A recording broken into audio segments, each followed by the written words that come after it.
Salve, salve, galera do Fique Antenado! Eu sou o professor Hélio e a aula de hoje será sobre um dos assuntos que mais tem estado em pauta no mundo todo, o coronavírus.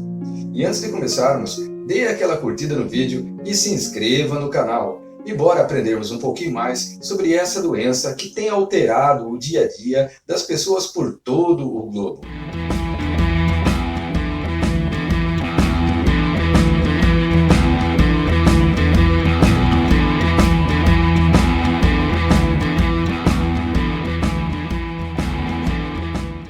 Tem se falado sobre o coronavírus e o número de óbitos causados por essa doença. Mas o que realmente tem me assustado é que até o presente momento, dia 26/3/2020, mesmo com todas as informações pelos mais variados meios de comunicação, que ainda existam pessoas que desconheçam essa doença e principalmente a extensão da sua gravidade. Portanto, a partir de agora, eu estarei procurando esclarecer as principais dúvidas sobre o novo coronavírus para que todos possamos superar esse momento difícil da maneira mais racional e inteligente possível. O que é o coronavírus? O coronavírus é o nome que tem sido dado para uma grande família de vírus que já é conhecida pelo ser humano desde 1960 e que causam infecções respiratórias em seres humanos e em animais. Geralmente, essas infecções causam doenças respiratórias de leves a moderadas, parecidas a um resfriado comum. Mas alguns coronavírus podem causar doenças graves e com impacto importante em termos de saúde pública. E como exemplo disso, eu posso citar dois coronavírus: a SARS, conhecida como Síndrome Respiratória Aguda Grave, que foi identificada em 2002, e a MERS, Síndrome Respiratória do Oriente Médio, que foi identificada em 2012.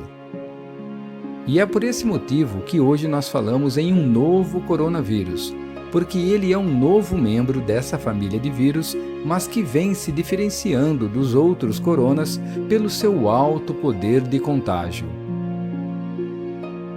Por que essa doença foi batizada de Covid-19? Co significa corona, vi vem de vírus e a letra D representa doença. O número 19, por sua vez, indica o ano em que o novo coronavírus foi descoberto, ou seja, 2019. E quais são os sintomas do novo coronavírus? Os principais sintomas clínicos são febre, que dificilmente some mesmo com a utilização de remédios, tosse seca ou com catarro, acompanhada de muita dificuldade para respirar. Mas também podem surgir cansaço, dores articulares, congestão nasal, dor de garganta e até diarreia. No entanto, muitas pessoas infectadas não desenvolvem nenhum tipo de sintoma. E é exatamente aí que mora o perigo. Pois embora muitas dessas pessoas não desenvolvam nenhum tipo de sintoma, como é o caso de algumas crianças e de alguns adolescentes, isso não significa que elas não possam estar transmitindo o vírus. E é exatamente por esse motivo que as aulas estão paralisadas.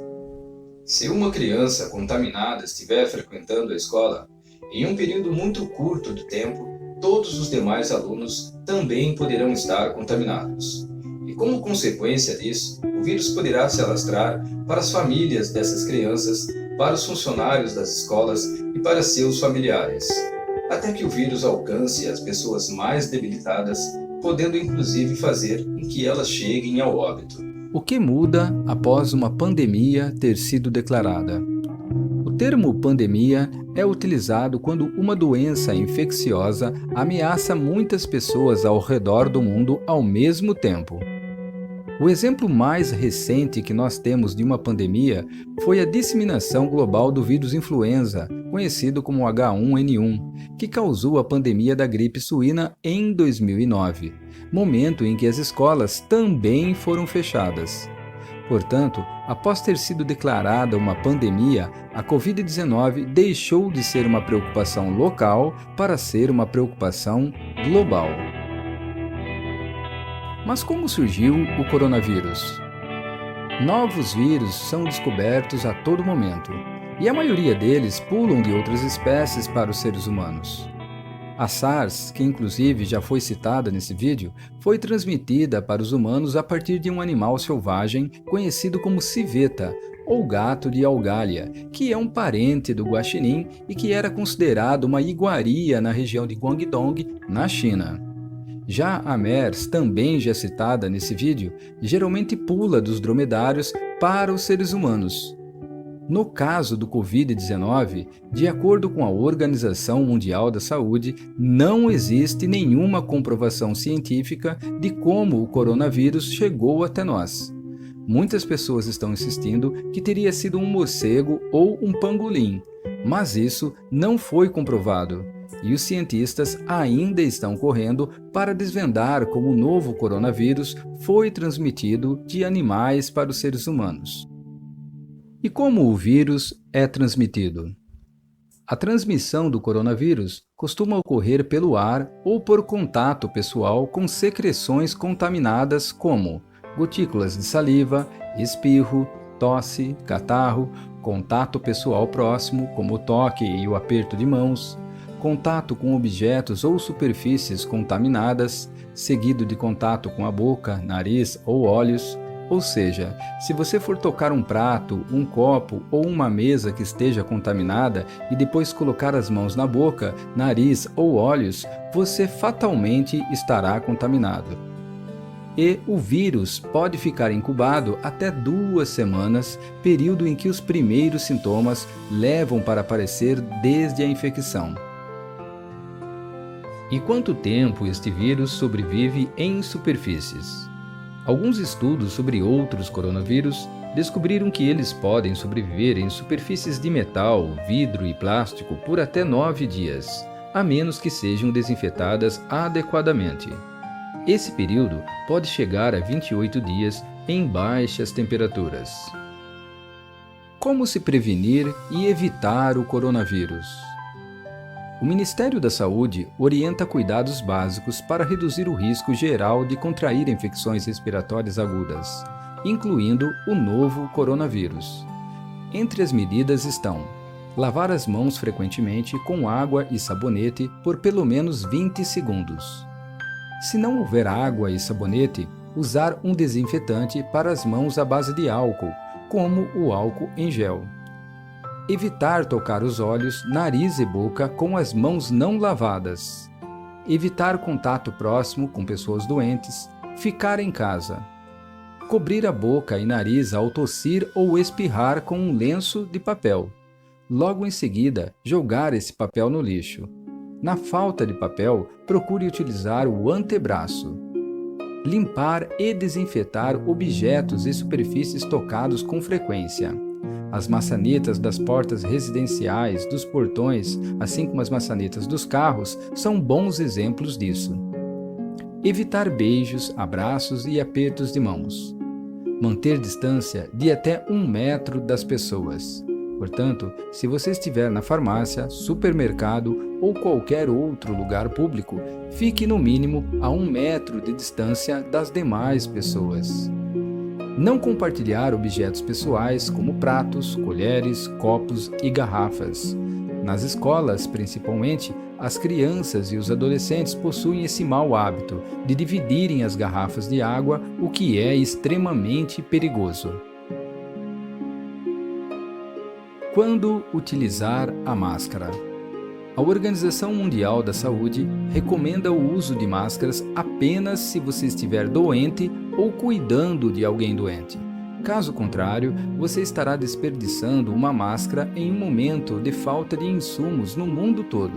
Portanto, vamos deixar essas máscaras para os profissionais da saúde. Quem corre mais riscos? Os idosos são os que mais correm riscos. A partir dos 65 anos de idade, a taxa de mortalidade cresce exponencialmente. Por exemplo, na China, a taxa de mortalidade entre os infectados até 40 anos é de 0,2%. Entre 70 e 79 anos é de 8%. E acima de 80 anos, esse número sobe para 14,8%. Por esse motivo, principalmente os idosos deverão se cuidar nas próximas semanas e meses. E este cuidado deverá ser redobrado se eles já tiverem alguma outra doença. Avós não devem de forma alguma cuidar dos netos caso esses estejam de quarentena e não puderem ir à escola. E parentes mais jovens devem assumir a tarefa de ir ao supermercado. E como proceder em caso de sintomas? Se você estiver apenas com coriza, procure ficar em casa. Se você estiver com coriza e febre, fique em alerta, mas ainda procure ficar em casa. Se você estiver com coriza, febre e tosse, procure unidades básicas de referência da sua cidade. Se você estiver com coriza, febre, tosse e falta de ar, procure o serviço de urgência, que são os hospitais e SAMU. Há vacina para o novo coronavírus? Quando o assunto em pauta é o novo coronavírus, uma das primeiras perguntas que surgem é se alguma vacina já foi criada para combater essa doença. O que se sabe até o presente momento, dia 26 de 3 de 2020, é que nenhum medicamento específico já foi criado para combater a Covid-19. O que se sabe é que algumas vacinas já estão em fases de testes, mas nada que vá além disso. Quantas pessoas já foram diagnosticadas ou morreram com a doença? Até o dia 26 de 3 de 2020, o coronavírus já matou mais de 19 mil pessoas e infectou mais de 428 mil em todo o mundo. O Brasil já tem mais de 2 mil casos confirmados pelas autoridades de saúde e 77 mortos. Mas se você ainda acredita que as escolas, os comércios, as academias, entre outros estabelecimentos comerciais, não deveriam estar fechados e que tudo isso não passa de uma gripinha, vamos analisar os dados a seguir para fazermos algumas reflexões. Como saber se tudo isso não é exagero? Na Espanha, a La Liga, entidade que organiza as duas principais ligas de futebol, poderá perder até 678,8 milhões de euros por conta do coronavírus. Com a paralisação da Champions League, o Barcelona poderá chegar a um prejuízo de 32 milhões de euros. Os Estados Unidos, que nunca tiveram um mínimo de preocupação em ratificar o Protocolo de Kyoto por sempre estarem priorizando questões econômicas, agora paralisaram a NBA, que poderá chegar a um prejuízo de bilhões de dólares. Será que essas empresas, entidades e chefes de estados resolveram assumir bilhões de dólares de prejuízos sem antes consultarem os seus polos tecnológicos e de pesquisas científicas simplesmente porque isso não passa de uma gripinha? Vale a pena refletir sobre isso. Que nós até possamos ser pegos por esse vírus. Mas se isto tiver que ocorrer, que seja por uma fatalidade, mas não pela falta de conhecimento, solidariedade e empatia. E eu espero que vocês tenham gostado desse vídeo e, acima de tudo, que ele possa ter contribuído de alguma forma para que todos nós possamos superar esse momento difícil da maneira mais racional e inteligente possível. Mas antes de concluirmos, não se esqueçam de curtir esse vídeo e de se inscreverem no canal, pois só assim eu terei condições de continuar a desenvolver esse trabalho e fazer do Fica Antenado a sua principal plataforma de estudos. Um grande abraço a todos e até mais!